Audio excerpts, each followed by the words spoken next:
Hi friends, this is Vinson. நம்ம சேனலுக்கு உங்களை அம்புடன் வரக்கு. நம்ம சேனல் வந்து பார்த்தீங்கன்னா உங்களோட கெரியரை செட் பண்ணுறதுக்காக தான் இன்ஜினியரிங்காக நம்ம சேனல் நிறைய வீடியோஸ் வந்து கொடுத்துருக்கோம். ரெகுலராக நம்ம சேனலை ஃபாலோ பண்ணுங்கள். மறக்காமல் உங்கள் ஃப்ரெண்ட்ஸுக்கு மேக்ஸிமம் நம்ம சேனலை பற்றி சொல்லுங்கள். ஓகே, அதாவது இப்போ நம்ம பார்க்க போகிற வீடியோ வந்து பார்த்திங்க அப்படின்னா CS 3452 தியரி ஆஃப் காம்படிஷன் பற்றி தான் பார்க்க போகிறோம். ரொம்ப ரொம்ப ஒரு முக்கியமான பேப்பர். அதாவது அதிகமாக நம்ம வந்து மார்க் வந்து ஸ்கோர் பண்ணணும்னு நினச்சோம் அப்படின்னா இந்த பேப்பர் வந்து உங்களுக்கு ரொம்ப ரொம்ப ஹெல்ப்ஃபுல்லாக இருக்கும். நீங்கள் இந்த பிடிஎஃப்ல இருக்கக்கூடிய கொஸ்டின்ஸை மட்டும் நீங்கள் ப்ரிப்பேர் பண்ணிங்க அப்படின்னா போதுமானது. ஏன்னா இந்த பிடிஎஃப்ல வந்து உங்களுக்கு உண்மையிலே சூப்பராக இருக்கும். ஏன்னா அதாவது இம்பார்ட்டன்ட் கொஸ்டின்ஸு வித் ஆன்சர், அதாவது part A, part B, part C, சரியா?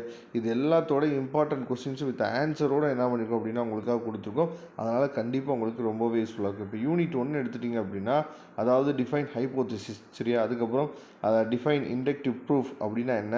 இந்த கொஸ்டின் வந்து நவம்பர் டிசம்பர் 2010லையும் நவம்பர் டிசம்பர் 2012லையும் கேட்ட கொஸ்டின், சரியா? அப்போ எந்த அளவுக்கு ரொம்ப முக்கியம் 2 மார்க் கொஸ்டின்ஸ் அப்படிங்கிறத பார்த்துங்க.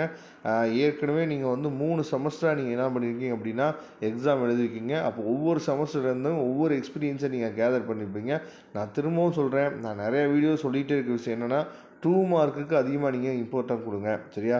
ஏன்னா அதில் ஒரு 20 மார்க் நம்ம வந்துட்டோம்னு வச்சுக்கோங்களேன். 10 2 மார்க்குமே நீங்கள் எழுதிட்டு ஒரு 20 மார்க் இல்லை ஒரு 16லேருந்து ஒரு 20 மார்க்குள்ளே வந்துட்டோம் அப்படின்னா கண்டிப்பாக நீங்கள் ஈஸியாக பாஸ் மார்க் இல்லை, அதை விட நல்ல மார்க்கே எப்பயுமே எடுத்துடலாம், சரியா? அதனால் 2 மார்க்குக்கு அதிகமாக எப்பயுமே இம்பார்ட்டன்ட் கொடுங்க.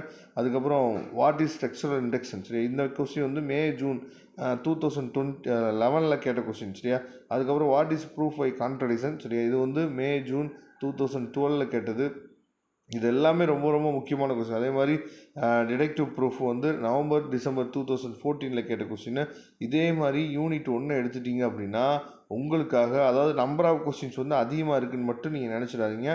ஏன்னா 2 மார்க் கொஸ்டின்ஸ் வந்து அடிக்கடி என்ன பண்ணுறாங்கன்னா கேட்டுருக்காங்க. இங்கே பாருங்கள், state the different between NFA DFA. இந்த கொஸ்டின் எத்தனை எக்ஸாமில் கேட்டிருக்காங்க பாருங்கள்.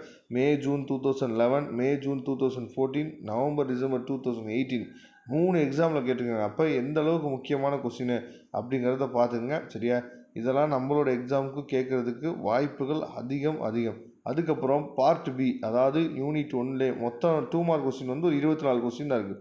24 கொஸ்டினை யூனிட் 1க்காக நீங்கள் ப்ரிப்பேர் பண்ணுங்க. அடுத்து பார்ட் B எடுத்துட்டிங்க அப்படின்னா அதாவது கொஸ்டின்ஸ் மட்டும் இருக்குது. Prove the following by induction for all அப்படின்னு சொல்லி கொடுத்துருக்காங்கல்ல. இதே மாதிரி உங்களுக்கு அந்த பக்கத்துலேயே அந்த கொஸ்டின் வந்து எப்போ கேட்டாங்க, அட்லீஸ்ட் உங்களால் எல்லா கொஸ்டினுமே நீங்கள் ப்ரிப்பேர் பண்ண முடியல அப்படின்னா நீங்கள் ஏற்கனவே கேட்ட கொஸ்டின்ஸுக்கு பாருங்கள் செமஸ்டர் எக்ஸாமில், அதை மட்டுமாவது அட்லீஸ்ட் நீங்கள் என்ன பண்ணுங்கள் அப்படின்னா ப்ரிப்பேர் பண்ணுங்கள். அதுவே போதுமானது. நமக்கு டைம் இன்னும் நிறையா இருக்குது. இன்னும் எக்ஸாம் டைம் டேபிள்லாம் வரல, சரியா? அதனால் டைம் இன்னும் நமக்கு நிறையா இருக்குது. அதனால் தயவுசெய்து இதில் ஏற்கனவே கேட்ட கொஸ்டின்ஸை மட்டுமாவது நீங்கள் என்ன பண்ணுங்கன்னா ப்ரிப்பேர் பண்ணுங்கள். ஏன்னா யூனிட் நம்பர் 1 வந்து ரொம்ப ரொம்ப முக்கியமான யூனிட், சரியா? அதனால் தயவுசெய்து பார்த்துங்க. அதுக்கப்புறம் யூனிட் நம்பர் 2 எடுங்க. யூனிட் நம்பர் 2 எடுத்துட்டோம் அப்படின்னா அதுலேயும் அதே மாதிரி, சரியா? 2 மார்க்கு வித் ஆன்சர்ஸோடு இருக்குது.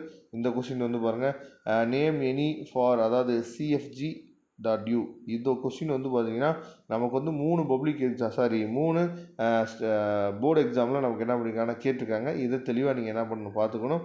ஏன்னா ரிப்பீட்டட் கொஸ்டின்ஸு நமக்கு கேட்குறதுக்கு வாய்ப்புகள் அதிகமாக இருக்குது. இதோட PDF லிங்க்கு நான் டிஸ்கிரிப்ஷன் பாக்ஸில் கொடுத்துருக்கேன், எடுத்து யூஸ் பண்ணுங்க. கண்டிப்பாக அடுத்தடுத்த வீடியோவில் நிறையா உங்களுக்காக 4th செமஸ்டருக்காக நம்ம கொடுக்குறதுக்கு ரெடியாக இருக்கிறோம். உங்களுக்கு எந்த பேப்பரோட இம்பார்ட்டன்ட் கொஸ்டின்ஸ் வேணும் அப்படிங்கிறத கமெண்ட் பாக்ஸில் சொல்லுங்கள். தேங்க்யூ. நெக்ஸ்ட் வீடியோவில் பார்க்கலாம்.